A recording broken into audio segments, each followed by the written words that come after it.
Welcome to AB tutorial. మనకి ఈరోజు వచ్చేప్పటికి తెలంగాణ రాష్ట్రానికి సంబంధించి ఈ యొక్క పీడబ్ల్యూఎస్ అంటే వికలాంగుల భర్తీ పోస్టులు అనేవి ఇంతకుముందు బ్యాక్లాగ్ పోస్టులు అనేవి ఉన్నాయన్నమాట.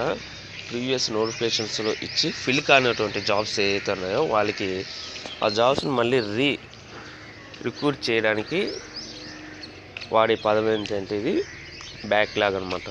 ఈ యొక్క పోస్టును బ్యాక్లాగ్ పోస్టులు అంటారు. వాటికి సంబంధించి ఇక్కడ వాటి ఏవైతే ఉన్నాయో వాటిని రిక్రూట్ చేయాలంటూ ఇక్కడ మాట్లాడడం జరిగింది.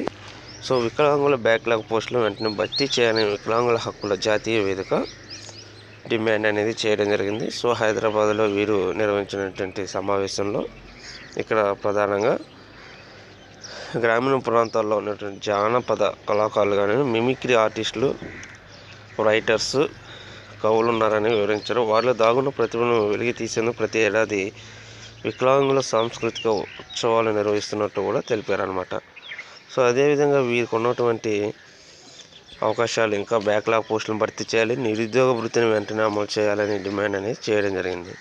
ఇంకా చట్టాలు, సంక్షేమ పథకాల తీరుపై వికలాంగుల చైతన్యాన్ని కల్పించేందుకు సెమినార్స్ ఇవన్నీ నిర్వహించాలని కూడా మాట్లాడడం జరిగింది.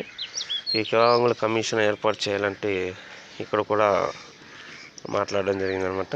సో హైదరాబాద్లో నిర్వహించినట్టు ఎస్సీ, ఎస్టీ, బీసీ మైనారిటీలకు ఉన్నట్టుగానే వికలాంగులు కూడా జాతీయ రాష్ట్ర స్థాయి కమిషన్లు ఉండాలి ప్రత్యేకంగా అంటూ రావడం జరిగింది. సుమారు రాష్ట్ర వ్యాప్తంగా 4,90,000 అంటే అప్రాక్సిమేట్లీ 5 లక్షల వరకు ఉన్నారు.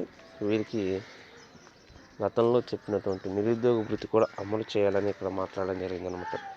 సో ఇది ఈరోజు ప్రధానంగా వికలాంగుల యొక్క బ్యాక్లాగ్ పోస్టులకు సంబంధించి నిరుద్యోగ వృత్తికి సంబంధించినటువంటి అప్డేట్స్ అనమాట.